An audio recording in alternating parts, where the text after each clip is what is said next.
Hi everyone, thank you for joining me today. I'm Dr. Nancy, and today we're going to be talking about immunity.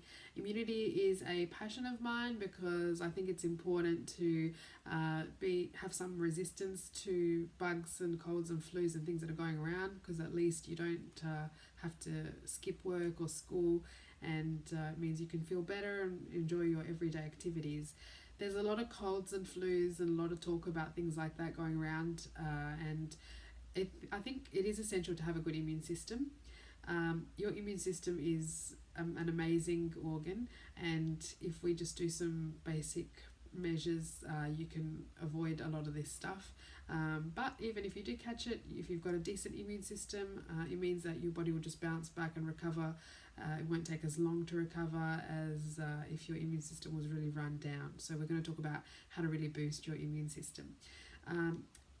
Some of it is preventative, so to make sure that you are having a good diet and exercise is very preventative, because it means that if you're physically, mentally, okay, then your body can have its defenses in line, and so if you're encountering anything, then you usually tend to cope with it a bit better than if you're feeling tired, run down, deprived of sleep and stressed out.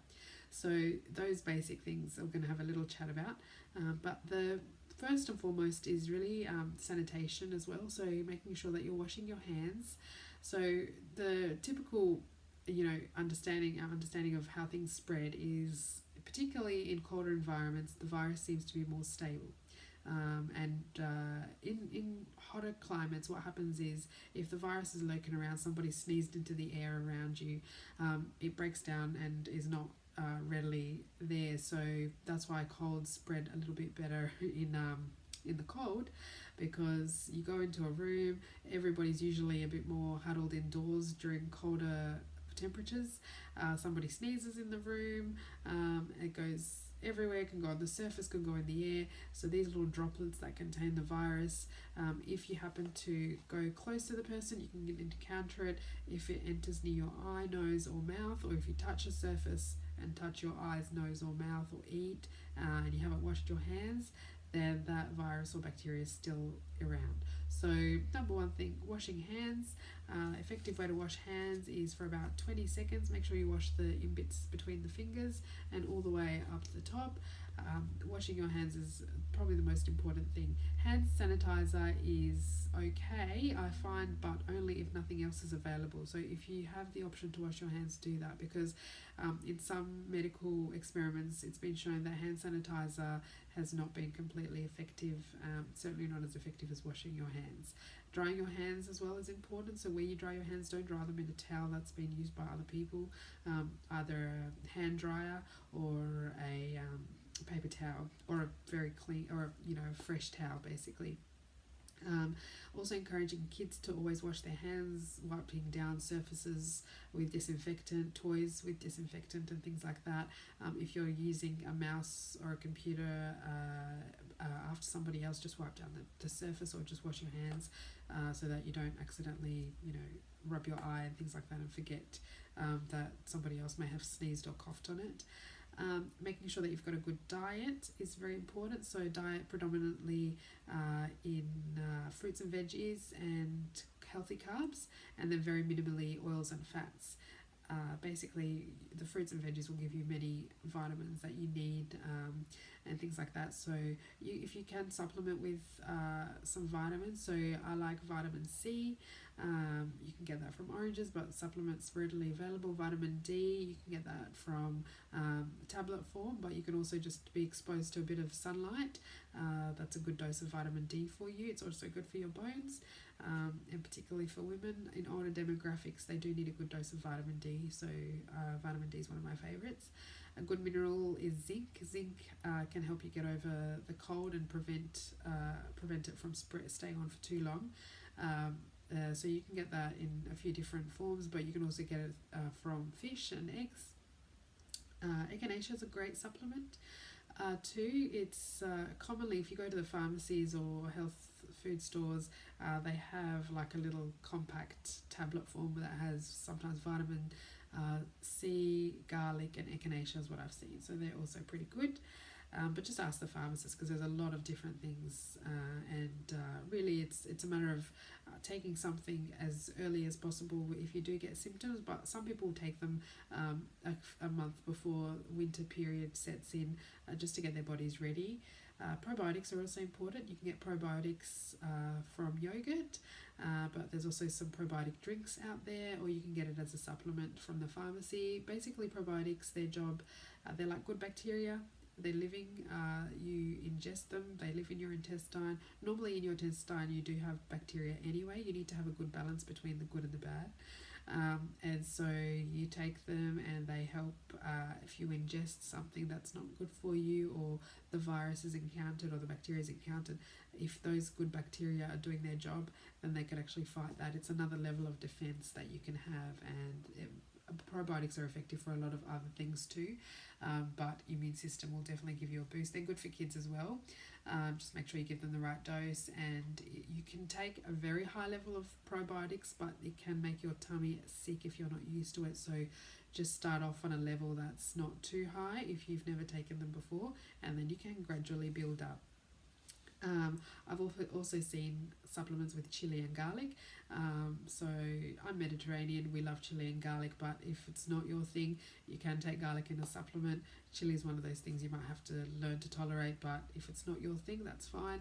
And one of the most soothing things I think in diet is honey. Raw honey is amazing. If it's been shown in some medical research that it's actually just as soothing as taking some of the cough lollies out there. So just a spoon of raw honey, it can coat your throat, and raw honey has good antimicrobial properties. And basically raw honey means it hasn't been boiled or heat treated to the degree where it's killed all the good things in there. So it's beneficial. Honey that has been heat treated, it won't have the same benefits. Keep in mind, if you give it to kids, you can't give it to children under age 1, because it can be dangerous for them. So no honey for under age 1 for children. But if they're older than age 1, then it's quite soothing and nice for their throats as well. And it's a good preventative. So also, if you happen to get a cold or a flu, I find the earliest symptoms that are usually reported are tickle at the back of the throat. So betadine gargle is very effective. It can nip it quite quickly. And also having a lot of pillows under where you're sleeping, beneath your head, just to prop your body up, because if you prop your body up, you're not getting that postnasal drip and that funny annoying tickly throat. And also just keeping the congestion in the lungs down, so that you're not always coughing up and waking up, because you do need a good sleep. Sleep is good in general, because if your sleep is reduced, the quality is reduced and quantity, your immune system's not as ready.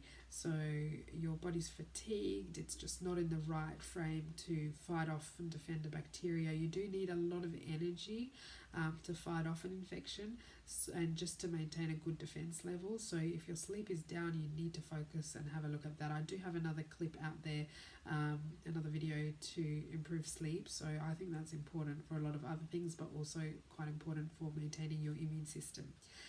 One of the other most important things is, of course, exercise. So to get a regular level of exercise daily, and also to focus on cardio as well as muscle and weight training, so resistance training. So having good muscle tone has actually been shown in medical research to benefit people in terms of immunity as well. So people with muscle mass have been shown to bounce back well from colds and flus and things like that. So it is important to spend a bit of time doing cardio and resistance.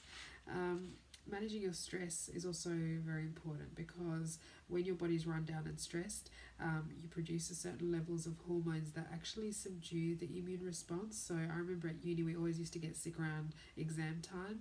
So managing your stress as best as possible, making sure that there's nothing that's keeping you particularly in long-term stress. And I will make another video especially about stress, because I think it's very important to have good stress managing mechanisms in place. And it's just good to, not be in a stressed mood all the time. You can have stressful events happen, but you yourself can actually not react. So you can react differently to the same situation. So I will make another clip about that.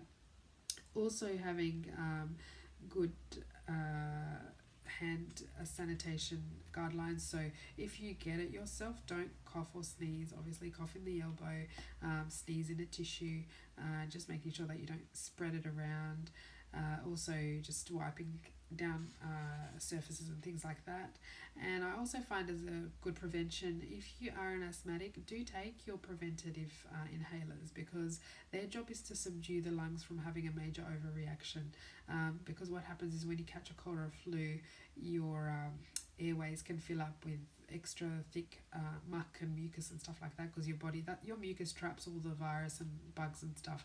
So if it coops up in the lungs and your lungs overreact, that's when you can have a lot of trouble breathing, can end up in a hospitalization. So when you take your preventatives, then that can just keep the lungs in check, that they're not overreacting. Your body will have a normal reaction of making things to trap the virus, but it's just not going to go into overdrive, and that's important.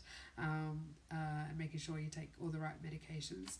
And also the flu vaccine is particularly useful for the demographics that are more susceptible, so older populations especially, and anyone who's at a higher risk, especially having any immune conditions that already make your body more susceptible to these things. So I hope I've given you a little bit of food for thought. Just in general, for your immune system to be healthy, your whole body needs to be healthy. It's sort of it's a lot of things coop up and affect your immune system. So just to make sure that you have a generally healthy lifestyle, managing stress, having a good diet, having a good exercise, all those things, but also practicing normal sanitation is important. I hope it's been useful for you, and until next time, have a lovely and safe winter season.